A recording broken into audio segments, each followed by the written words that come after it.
right.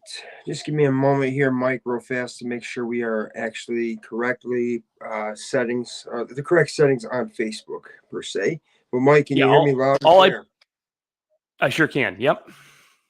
Okay, excellent. Excellent, Mike. I'm hoping that we have no issue. Okay, excellent, perfect. I don't know what I did on Facebook settings, but now I don't have to edit that privacy setting anymore. But Mike, what's going on, brother? Welcome everybody into the Amen. Sauce Shimburski Sports Show. We've got to discuss a Bills victory this week, 14-9. It might have been an ugly win, but a win is a win, ladies and gentlemen. We've also got to take a look around the NFL action in Week 6. We've got to give you an update on the power rankings. We've got all of our segments as usual. Bada Bing, Bada Boom, which is the good from the game. Forget about it, which is the ugly from the game. The unsung hero, the ugly, weakest link. We've got all these segments here today, right here in the Sauce God and Shimburski show. So do us a favor, hit that like and share. Join us here in the comments. If you're watching on Twitter, come on over to the YouTube channel, subscribe to it, and then join us in the comments because you cannot comment on Twitter right now. Also, check out all social media platforms at Buffalo Sauce God, and check out the website at www.buffalosaucegod.com. So, Mike, how you doing this evening? I'm doing great. Much better than last week as far as the Bills got a victory. That always helps out for me as far as my mood throughout the week. Last week was a bit of a downer, so it feels better this week for sure. Yeah, exactly, Mike. I think there's a lot of good things to take away from, regardless if we have an ugly win or not. A win is a win, and I'm very excited to see the way that the Bills are going to move forward from this as well. So, Mike, before we get into the NFL power rankings and we get into around the NFL, let's go ahead and let's play ourselves a little introduction video to get this show started.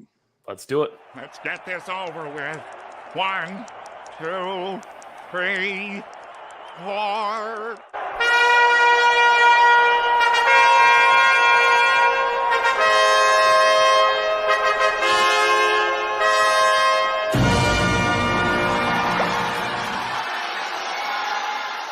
It's simple, baby. Buffalo Bills football is back, all right? Let me tell you something. We're going to crack a cold one since it's a tailgate. Ooh, ice cold, Mike. Let me tell you. Ice cold. Nice, refreshing with that blue. On a fierce storm behind J817. Yeah, it's a cold front is what that is.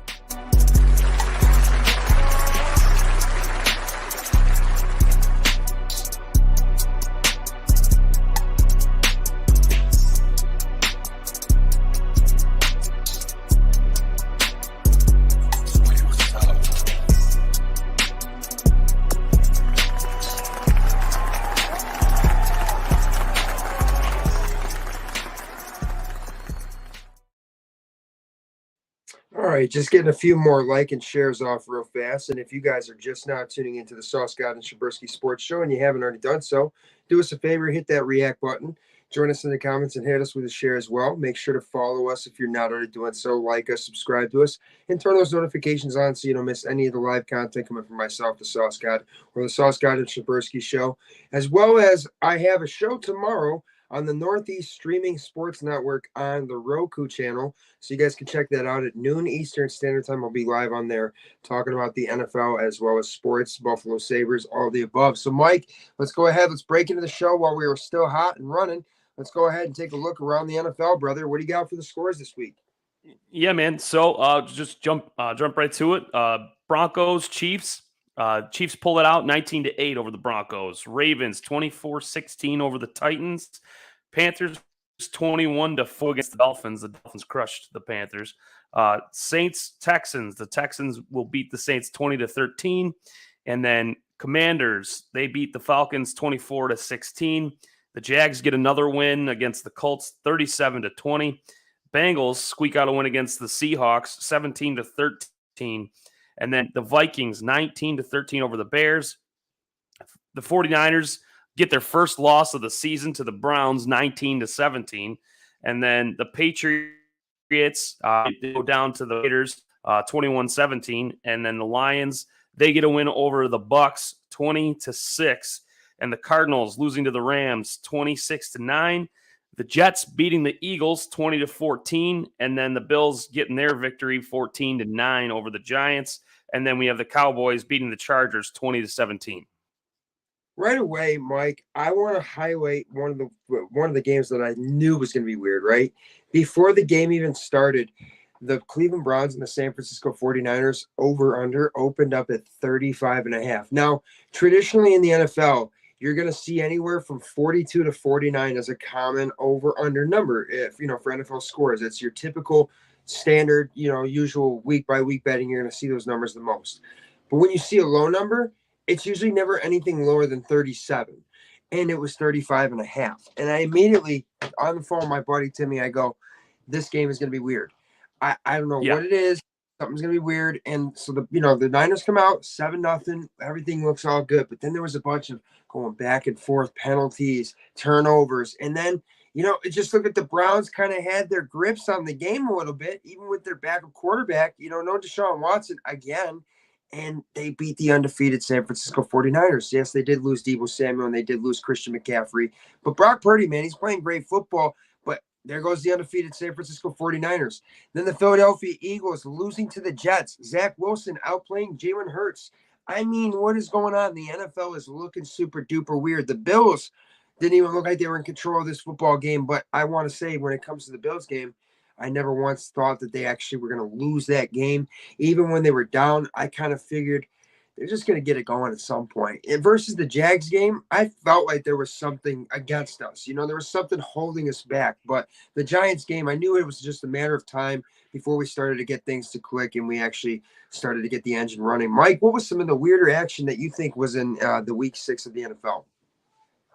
Yeah, I mean, I watched that Jets and Eagles game, and I thought the same thing. That was strange, seeing, the one thing I will say is, like, if the Jets are starting to get some, like, even just decent play from Zach Wilson, they might be able to turn their season around if he plays like that, continue on a consistent basis. So that there is a little concerning as far as if you're a Bills fan, then that's just another team you're gonna have to worry about in your own division.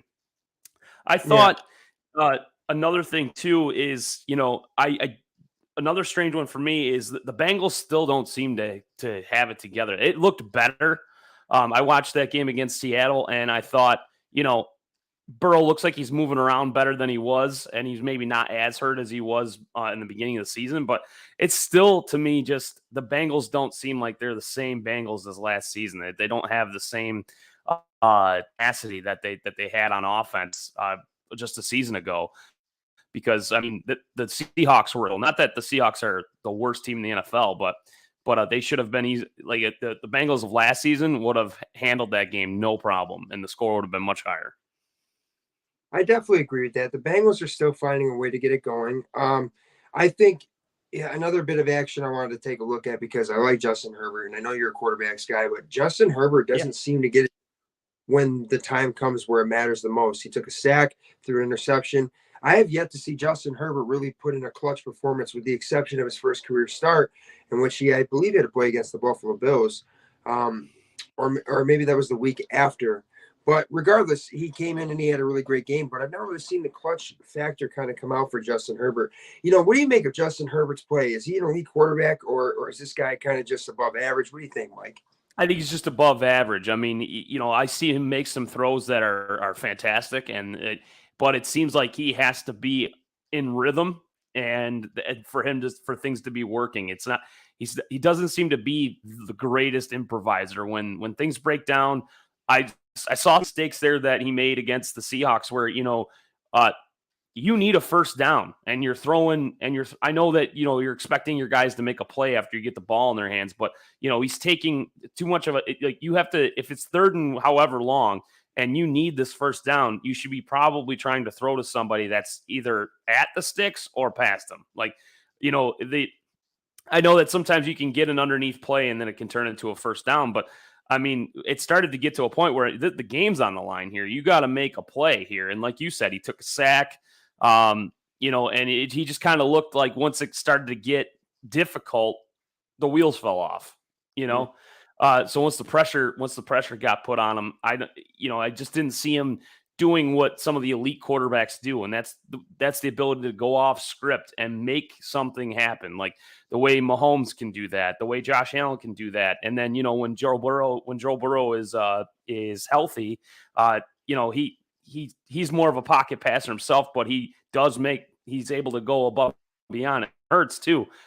Is able to, scramble around, find the open guy and make a play. And then even Tua right now is playing a certain way, where you can almost say he's above average also. But Herbert, I'm 100% with you on that, where I just don't see where it's becoming, how long are they going to sit and ride this guy until, as long as they're fine with mediocrity, that's what they'll get with him consistently. It's just going to be a good season every year, but not good enough.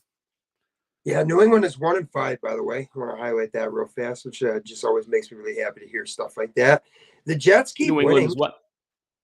The Jets are still winning. They're 3-3 at the moment, and I mean they're going to make it tough for us in the division. Obviously, Miami getting the win, so they only have one loss in the season. That one lone loss coming to us. But around the NFL, Mike, I think basically we're just seeing again how weird this league is. I think we're seeing the Jaguars beat the Colts the way that they did, 37-20 against a divisional opponent, shows that they're kind of getting the ball rolling and they're starting to move in rhythm a little bit too. Maybe they took Shimburski's advice a little bit too much when you gave some Kirby over there about their offense, Mike. But around the NFL, and of course, if you guys are just now tuning in, you're live here in the Sauce God and Shimburski Sports Show. We're live here on Facebook Live, YouTube Live, and Twitter at Buffalo Sauce God. Check us out across all social media platforms. We're live every Wednesday night, 7 p.m. Eastern Standard Time, right here. And this is presented by Duff's Famous Wings. So, Mike, let's move into our next subject here. Let's talk about the Bills and Giants game. Let's run through it real fast. The Bills beat the Giants in an ugly win on Sunday Night Football, in which they never seem to be able to get the ball moving down the field with consistency until later in the game when things really started to matter. The Bills found a way to get the ball moving. And how did they find the way to get the ball moving? James Cook. James Cook started to run the football with effectiveness, and James Cook started to make a difference out of the backfield. Josh Allen started to complete some passes. He was able to complete more and more passes to Stephon Diggs. 10 catches for 100 yards I saw from the guy. No touchdowns, but it's all good. Mike, right away, what do you think were some of the best moments of this game?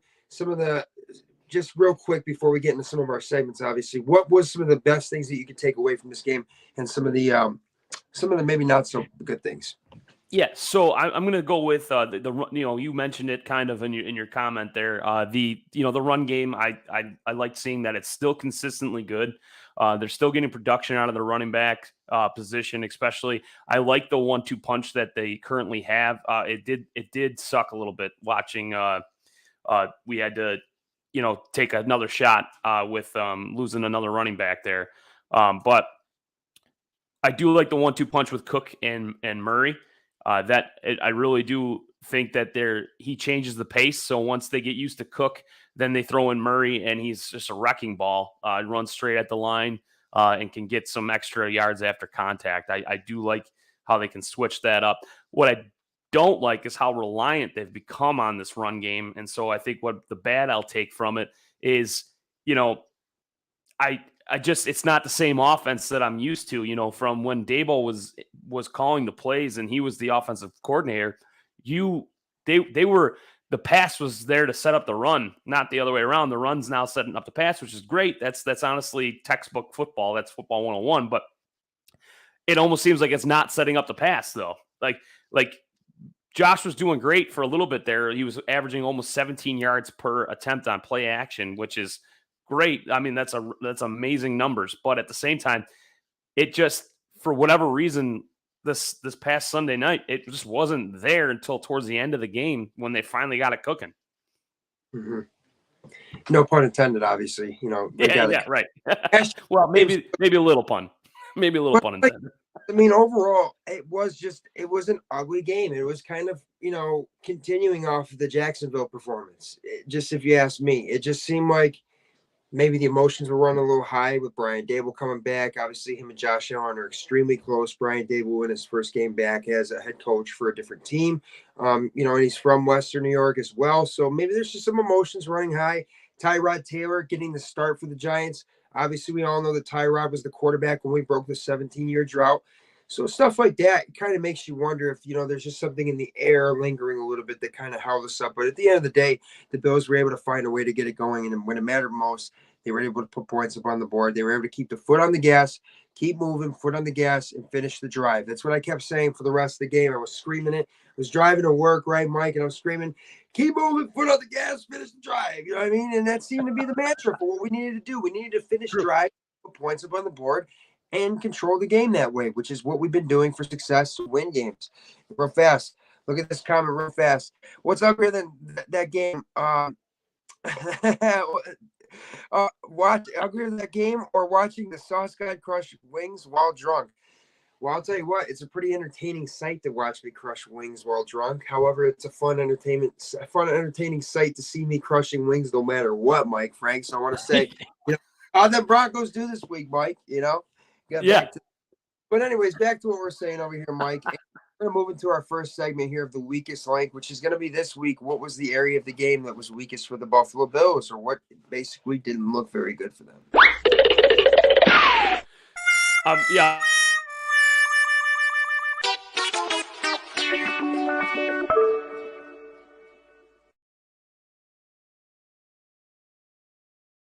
Yeah, there we go. So back to the weakest link, which was the area of the game that was weakest for the Bills. Now, Mike, I'm going to start us off here, dude. I don't like drop passes. I don't like what I'm seeing from Dawson Knox, and Dawson Knox is dropping a lot of passes. And for the type of tight end money that we're giving the guy, you can't really afford to have drop passes, especially when it's for a critical first down to keep the drive moving. And that's something that we saw against Jacksonville quite a bit as well, Mike. So I'm not liking what I'm seeing as far as the drop passes. Penalties is one thing. It's going to happen. You can't necessarily control every play of the game, but there's one thing that you can definitely control, and that's drop passes. And I'd like to see us tidy that up a little bit. And maybe that can help us keep some drives moving. And maybe we won't be so tight in some of these games to where it looks so ugly the way that it did. But Mike, what do you got for the weakest link of the week? Yeah. Weakest link for me is just the passing game in general. I want to see them be able to air it out better than they have recently. I get the approach that they have going on. And don't get me wrong, I'm not 100% against using the run to set up the pass, but I just think they gotta, if they're gonna beat some of the better teams coming up here, once they get through, we're playing the Patriots. The Bills are playing the Patriots this week, but eventually they're going to come up against some defenses that are going to be tough, and they're going to have to fight for their yards, and they're going to have to use Josh's arm. I'm really just hoping that they can, start becoming a little bit more dynamic with the passing game in general. I want Dorsey to get a little more creative and get more people involved than just Stephon Diggs. Don't get me wrong. I love the fact that he's out there balling like he always does. And he's almost like he's trying to prove something this year, but spread this ball around. I think that's what I need to see. And it just hasn't been happening in the last 2 weeks. You only got, Diggs is the one getting the majority of the catches. Everyone else is just kind of running around out there, not getting any separation. Mm-hmm. I like it, Mike. Some good stuff. And if you guys have not done so already, hit us with a like and a share. Join us here in the comments. Make sure to follow and subscribe and turn those notifications on. This is the Sauce God and Shimburski Sports Show. We're live here on Facebook Live, YouTube Live, Twitter as well.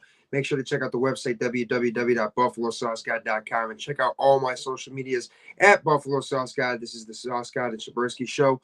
Sauce God and Shimburski Sports Show. There's a lot of S's in there, I swear to goodness. Yeah, it's a little tongue twister. It gets a little, tricky. Let's go to the next one, brother. Bada Bing, Bada Boom, which is going to be the good that we've seen from the game. And let's play a little video for that one as well. Actually, where is it? There it is. This is the Army where you shoot them a mile away. You got to get up close like this. Bada Bing! Bada Bing! Bada Bing, Bada Boom is the good that we saw from the game this week, and I'm going to start it right off, man. James Cook, 14 carries, 71 yards. The guy was effective, and the guy was helping us move the ball and get some of that rhythm back. But I also say this, Mike. Josh Allen in the second half lately has been a much better quarterback in the last couple of weeks. We saw him obviously have a better second half last week, and we saw him having a better second half this week as well. And listening to the broadcast, because I was driving to work, it just kind of gave me this feeling that Josh Allen was in control. He was completing passes and he was getting first downs and he was moving the ball the way that we needed to the whole entire game. But it felt like he was in control in that second half. So that had me saying, bada bing, bada boom. Mike, what do you got for bada bing, bada boom this week and the good that we saw from the game? Yeah, I'm gonna say it twice. AJ Epinesa, and then I'm gonna say it again. AJ Epinesa. I mean, honestly, the whole pass rush was pretty damn good, but he's balling out for the 2 weeks in a row now. I mean, he had some plays against the Giants that were impressive again. He's getting in the backfield. He's disrupting their rhythm. He is becoming an animal. Maybe it has a lot to do with the fact that it's a contract year. Or maybe he's really learning something from Von Miller and Leonard Floyd and all the other guys that are there. All of a sudden, fucking just I'm gonna go after him now. It's like he went from being good to elite. Like, how does that happen in a game? Yeah, and it's like the light bulb came on last week, and he didn't shut it off. He was in there again, and I love to see it. That's got me saying, bada bing, bada boom. I like it. Mike. Go to the polar opposite, which is the bad from the game. With forget about it. Let's go ahead and let's play this next video. What's forget about it? If you disagree like a Lincoln is better than a Cadillac, forget about it. Forget about it is the bad from the game. And Mike, again, I don't understand why we got to shoot ourselves in the foot with the penalties, the drop passes. Overall, I didn't see the offensive rhythm and continuity that we saw against Miami, that we failed to see a good amount of last week. So it just has me kind of like wondering what's up with these offensive woes again. Is it because we don't know if we want to establish the run? Do we need to pass the football to set up the run? Or is it vice versa? It just seemed like we've lost a little bit of that identity on offense. And it kind of resorts back to Josh Allen. You got to go figure it out for us, right? And that's not the way that we want to win football games. We want to have an identity established. We want to have a game plan that doesn't cater to the way that they play. It caters to the way that we play, what we have. And that's kind of what I want to see a little bit more of. So I didn't see necessarily too much of that in the first half against the Giants. So that's got me saying, forget about it, Mike. What do you got for us, brother? What do you got for the bad from the game? Yeah, so I want to jump in on a comment that you made. You're talking about, Josh, like we're leaving it up to Josh to figure it out. The only thing I don't like that I have that I'm not seeing anymore is that if it's there, just go. He has not been running with the football. I know he's trying to be a passer first, but there's just like there's something missing in his game now. It's almost like he's overthinking it, whether he thinks he has to throw it every single time.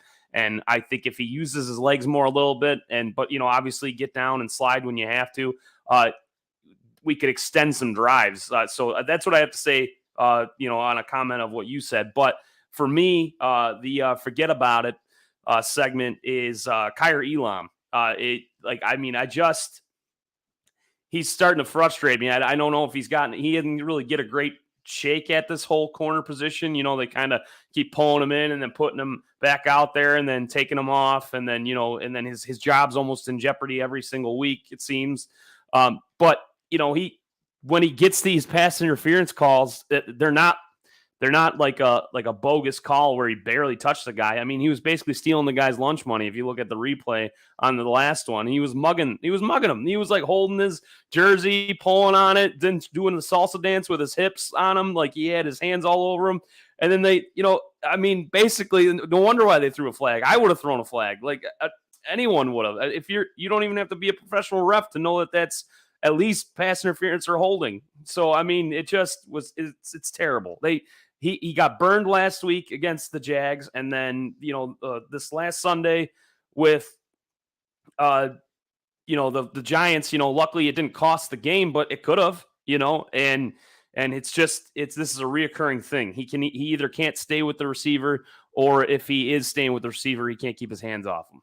Mm-hmm. I like that very much. And I mean, again, Kyer Elam's situation, it's unfortunate. The guy has to be, the primary defensive back last year without Tre'Davious White. Then this year he's playing against, with Tre'Davious White, and then he's out due to an injury. And then he hasn't played yet this season until the last couple of games, and then he's kind of being tossed to the Wolves again.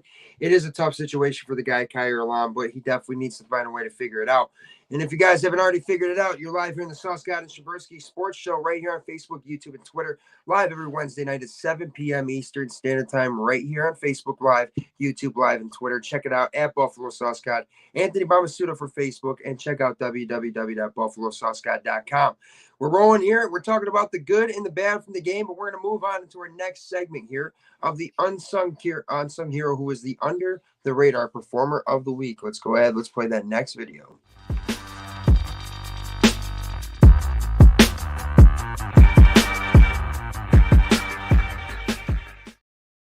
All right, Mike, who do you got this week for the unsung hero? I'm hopefully I'm gonna steal yours. I'm going with Quentin Morris for being able to catch that football in traffic. I mean, Josh is on the run, and it looked like he didn't even have a window. I don't even know how he saw if he was open or not, but it doesn't matter. He caught it, touchdown. We needed that. That was huge. So he's my unsung hero. He barely gets the ball ever, but that was a nice touchdown.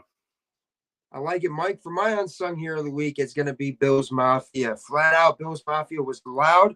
They were making a difference. They were absolutely getting after the entire game, dude. And I'll tell you this much. When the Giants players were fighting against Bills players, and then you hear on the radio that Giants players are getting mixed up with Bills Mafia, that just says it all, that Bills Mafia was in their heads from the start to the finish. And again, it just shows Tyreek Hill, what the F were you talking about when you said we were like any other fan base and it was like any other environment there is? You know damn well that ain't the truth. So, of course, that's me with the unsung hero of the week, and we've got another comment here real fast. Oh, here we go. Next man up, and he did a great job catching the ball in traffic. Exactly, Joey Hatch. Quentin Morris was able to snatch a touchdown, and you got to be ready to step up at any moment when you're playing with a guy like Josh Allen and these Buffalo Bills. So, Mike, let's move on to our next segment here, brother. We're going to talk about the NFL Power Rankings update. Obviously, we saw the Niners lose. We saw the Eagles lose. We saw the Miami Dolphins win. Bills are at 4-2. So why don't you go ahead and give us your 1 through 5 for the NFL Power Rankings after Week 6? Yeah. So I'm still keeping the Bills off until if they can show that they can handle some of the teams that are struggling a little bit better. They just played the Giants too close, so I still have them at number 6. So I still have San Fran. I mean, that was an ugly loss. Sure, it happens. It's the NFL. I think they'll get it back on track. They'll be 6-1 next week. So San Fran at number 1. I got the Dolphins moving to number 2. Because they just keep steamrolling teams right now, and it's hard to argue. And then the Chiefs, they still find ways to win. I mean, it could be ugly, just like the Bills. I mean, if the Bills could keep this trending, but they keep turning into wins, a win's a win. So the Chiefs haven't. They seem like they still got it together when it matters. So they're staying at 3. And then I got the Ravens and Lions to tail it off. I like it very much, Mike. Good stuff. So for 1, I've got the Niners. I'm going to put the Miami Dolphins at 2. I'm going to put the Eagles at 3. And then I'm going to probably put the Bills at 4. I'm going to put the Chiefs at 4 and the Bills at 5. We all know the Bills are capable of winning games. We all know the Bills are capable of dominating games. It's just a matter of some weeks we don't understand if it's execution, if it's due to injury. We do have quite a few injuries, and I will say that, and I'm not blaming anything on that, but I do believe that the Buffalo Bills, when they're playing their best, nobody can beat them. And right now they are playing a hint of their best, but they're still 4-2. They are still 1-1 in their division, and they've got a divisional opponent in the New England Patriots this week that have not done very well. They're 1-5, and that could give us a chance to go 2-1 in the division and a chance to go 5-2 overall. So let's take another couple comments here from our guy, Joey Hatch, one of the regulars here on the Sauce God and Shimburski Sports Show week after week. Joey, we appreciate you. For some reason, Buffalo always seems to play down to their competition. I think that's ridiculous, but it is what it is. I like that comment because I say it all the time that we are alpha males. We need to play like it. We don't need to play to other teams. We need to play to our strengths. We need to make them play to what we do. We need to make them game plan for us and try to figure out how to slow us down. When we played against the Kansas City Chiefs, I never felt like it was kind of, like in the first couple of games that we ever faced against Patrick Mahomes and, some of the beginning games against them. I never felt like they had to learn how to play against us. We had to learn how to play against them. And now it's at this point where I want us to take that corner and teams need to start learning how to play against us, Mike. So real fast, did you want to make a comment on Joey Hatch's comment there? Yeah, I totally agree, Joey. Honestly, it always feels that way. It really does, especially and I think we're one of those teams where Bills Mafia. We've all seen it before. You're coming into the game and it's a lesser opponent. You start getting nervous. You start getting that weird feeling in your stomach where you're like, I'm not sure if this game's going to go the way we want it to, only because of what we've seen in the past. I mean, this happens all the time. Where it's always these tough, sloppy games against like I said, a lesser team. It should have never came down to the last play of the game against the Giants. It just shouldn't have. I mean, if realistically, it is not how this game should have went. I mean, you look at that roster on paper and you compare. You would be thinking that if anything, the Bills would blow out the Giants and have a close game where it came down to the last play against the Dolphins. It's totally. I mean, it gets you all. Yeah, it's all upside down. Like the Niners and the Browns this weekend. The Niners lose 19-7. By the way, that hit the over by half a point, which is just again a weird number. When I see something that low, I'm always thinking to take the under there, right? But let's go to the next segment here, Mike. We're going to talk about our offensive keys versus the Patriots because we got to discuss what the Bills need to do to beat the Patriots to get to 5-2 and 2-1 in the division. So let's go ahead. Let's start talking about this one. Let's go ahead and play ourselves a little video for the victory formation.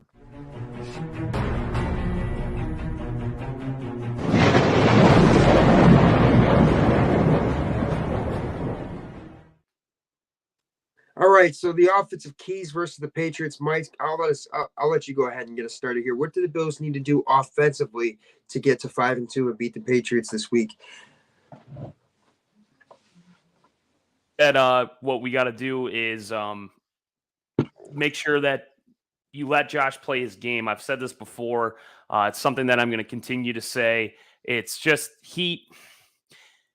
now they got him. I think that they are in his head. They got him to where he's thinking he has to throw it every time when it's a pass play instead of just using his legs. If the first down's there and nobody's open, I just want to see him just go and get it and extend drives. I just don't want to see the Bills stalling out or getting a slow start like they had the past 2 weeks where, they go 3 and out or they get stopped, before they even got to midfield, didn't even move the ball. I just want to see them march down the field and get points on almost every drive. Even if it's a field goal, I don't care. Just ending the drive with points no matter what. And if they can do that and they can start getting to the point where that's a normal thing, then we won't have any worries anymore. But until then, I'm going to keep saying this. Stop trying to put all the training wheels back on Josh. It's like they let him off. They let him ride the bike around, and then they're like, all right, we're going to put the training wheels back on. Yeah, and it's just I just don't like it. Now it just seems like he's almost too conservative. Let him play. Let him play.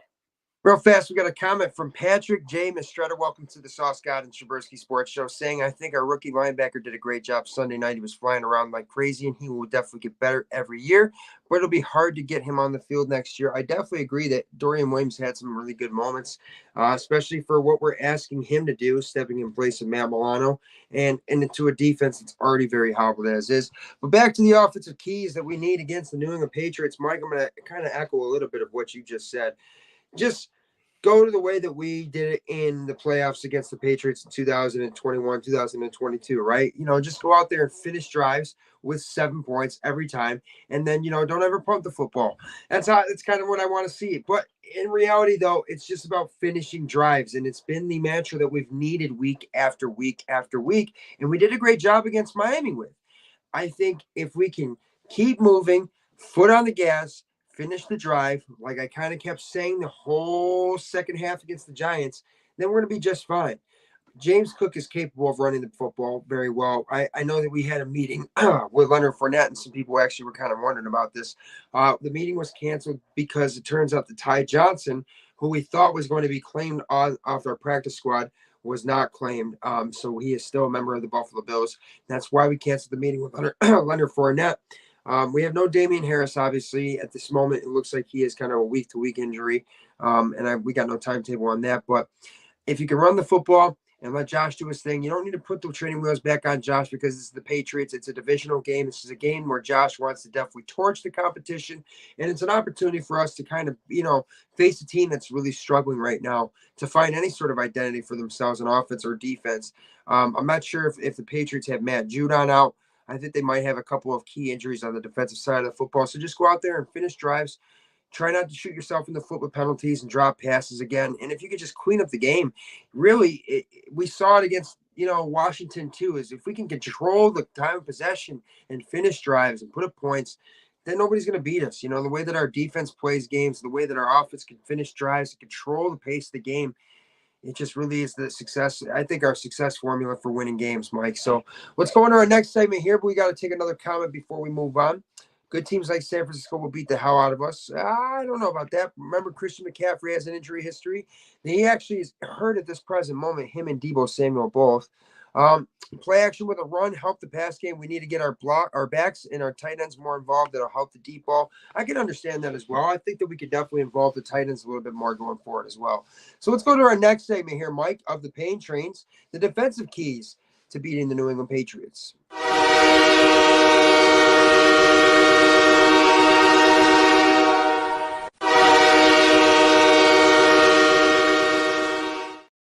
It's third down. All right, guys. Defensive keys versus Patriots. I'm going to tell you, I'm going to start it off. Make Mac Jones throw the football. If you make Mac Jones throw the football, the little guy's going to go out there and just go like this. I don't know where to go. Greg Rousseau, and he's just hit again and again and again and again.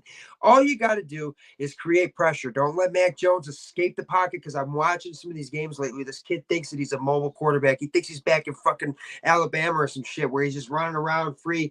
Someone needs to hit the guy, send him back down.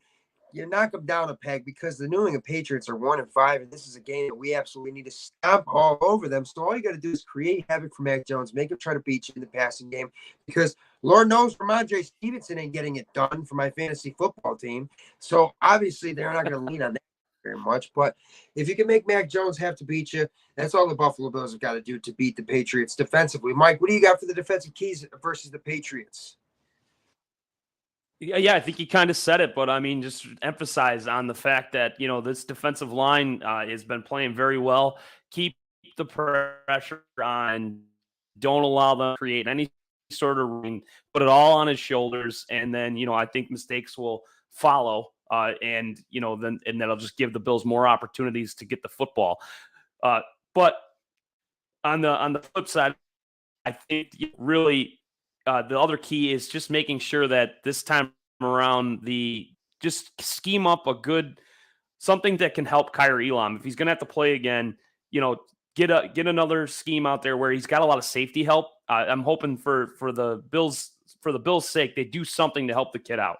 So maybe if this week they can try out having, Poyer or Micah Hyde be kind of a security blanket behind him, which a lot of teams can do when in a zone defense, so where he can play free and not have to worry about getting burned deep because you have safety help behind you. So if they can do that and kind of help this kid out so he doesn't struggle in this game, and they have a nice, clean defensive game with no penalties, and not letting it come down to the last play of the game, that'd be great. So help out Kyrie Elam so he's not having to get the penalties that he's been getting, and then the defensive line, keep the pressure up, force Mac Jones into mistakes. That is the keys on defense.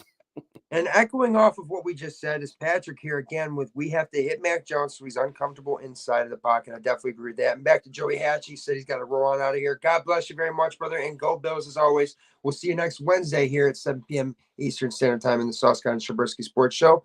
Well, that's going to be an opportunity here, Mike, for us to segue. And I still got to get you a video made for this segment, and I'm still kind of working on the concept for it. Okay. But we got to go into the next segment here, and this is something that we wanted to feature a little bit of last week, the QB sneak with Mike Shimburski. Go ahead, brother. Take it away. Yeah, man. So last week, Josh was efficient. He had the one interception. It was a tip pass. But Josh, for the most part, he only had 169 yards, but he also didn't do a whole lot of throwing. They were really trying to emphasize the run game. And they couldn't really get things going. So they stuck with more of it being on the ground, but he had 109 yards, 2 touchdowns, 1 interception, QB rate of 7. Take what you will from the rating. I thought that he did a good job in the third quarter and in the fourth to get to the 2 touchdowns that they needed to win the game. And those 2 drives where he got points were pretty well orchestrated. So, and I mean, it's pretty good compared to Taylor, who had 200-yard passing, but he also had 0 interceptions and 0 touchdowns. This is what you're going to get with Tyrod Taylor. That's what the Giants have to look forward to. The Bills, that's why they went and they tried upgrading and getting Josh Allen, is because Tyrod Taylor is a very consistent quarterback, but that's what he's going to do for you. He'll throw for 200 some yards, maybe get a touchdown, but other than that, it's going to be no interceptions, but also not producing any points. And then so it becomes frustrating. So they're in for. What was that? He definitely had some really good throws, though, like some sideline ones. And there was one deep ball that almost got caught, too, where Tyrod was kind of balling there for a minute, Oh, yeah, for sure. And so I thought he's always had a good deep ball. I just think that sometimes he just hesitates and then he's too afraid to make the mistake or the turnover.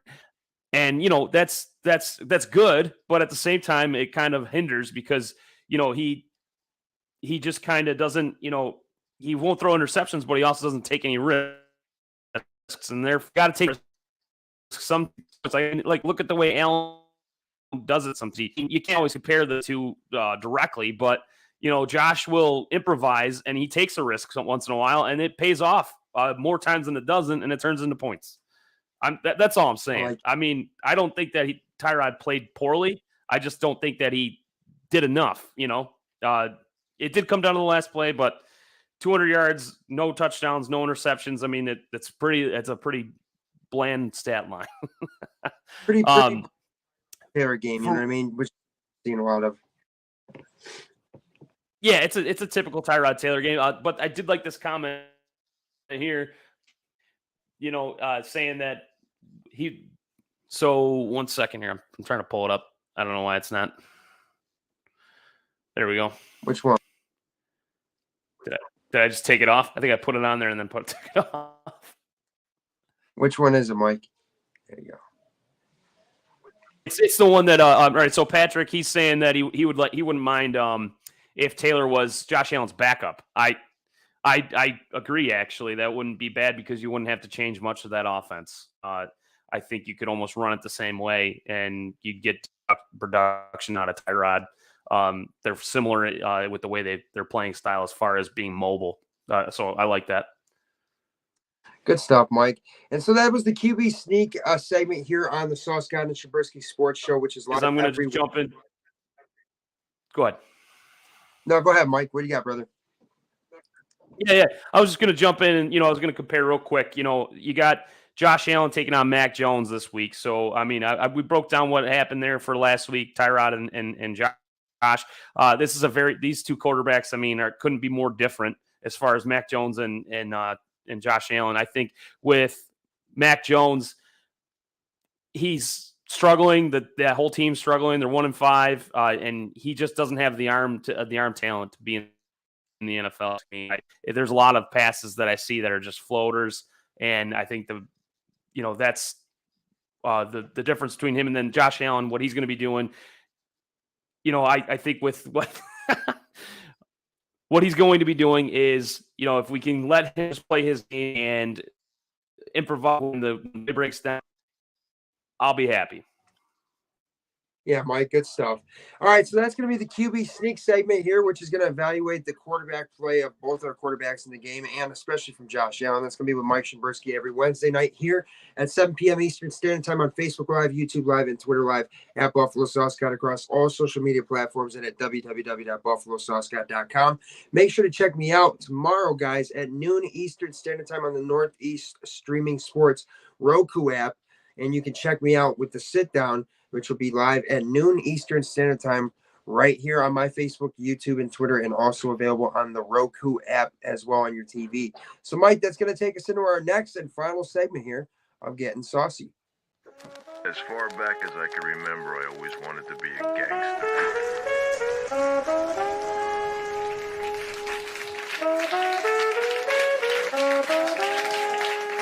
Ice cold. Nice, refreshing Labatt Blue on a fierce storm behind JA-17.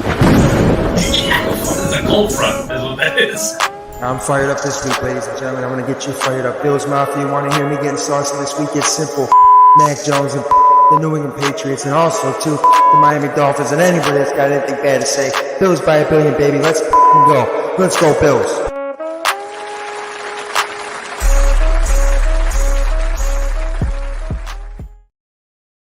You gotta love that video, Mike. You know what I mean? It just kind of gets me all fired up and getting saucy. And for me, getting saucy this week, it's simple, man. We're going to New England, and I love you very much, Bobby Warren, my mentor, my very, very dear friend, and God bless you. But oh my Lord, have mercy! Fuck New England and fuck Mac Jones and fuck the Boston sports fan base, all that nonsense. Because I'll tell you what, I don't want to hear none of it, man. You guys are what? Yeah, we're 1-5, man. We're going the whole way. Yeah, shut the fuck up, Tom Brady. Hasn't been there in how many years now, Mike?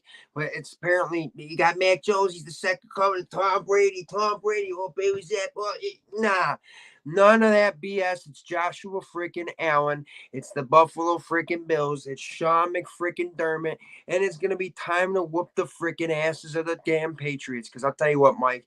The Bills are looking to get themselves to 5-2, and they're looking to get the 2-1 in the division. And Mac Jones, as much as he thinks he is a hero out there, that guy is just the furthest thing from it. That guy looks like a freaking ant in a field full of lions. So that's me getting saucy this week. The Bills are going to find a way to get to 100-0 because it's Bills by 100, Bills by a billion all damn day, baby. Go Bills. Let's go Buffalo. And make sure, ladies and gentlemen, you tune in every Wednesday night here at my Facebook Live, YouTube Live, and Twitter Live at 7 p.m. Eastern Standard Time for the Sauce God and Shimburski Sports Show. It's myself, the Sauce God at Buffalo Sauce God across all social media platforms, and my guy, Mr. Mike Shimburski, my co-host. Where can they find you at, Mike? Oh, yeah. So you can find me on Twitter, Mike Shimburski at MIKOL2531, and then just Mike Shimburski on Facebook. Excellent stuff, Mike.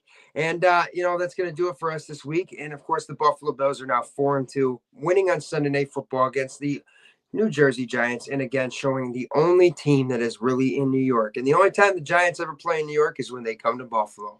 So that's going to do it for us this week. Mike, I want to thank you very much. I want to thank everybody for your comments as well. Make sure to get as hyped up for this next game against the Patriots, and make sure to tune in with us every Wednesday night here for the Sauce God at Shimburski Sports Show. And check me out at noon Eastern Standard Time on your Roku app, ladies and gentlemen, for the sit down with the Sauce God.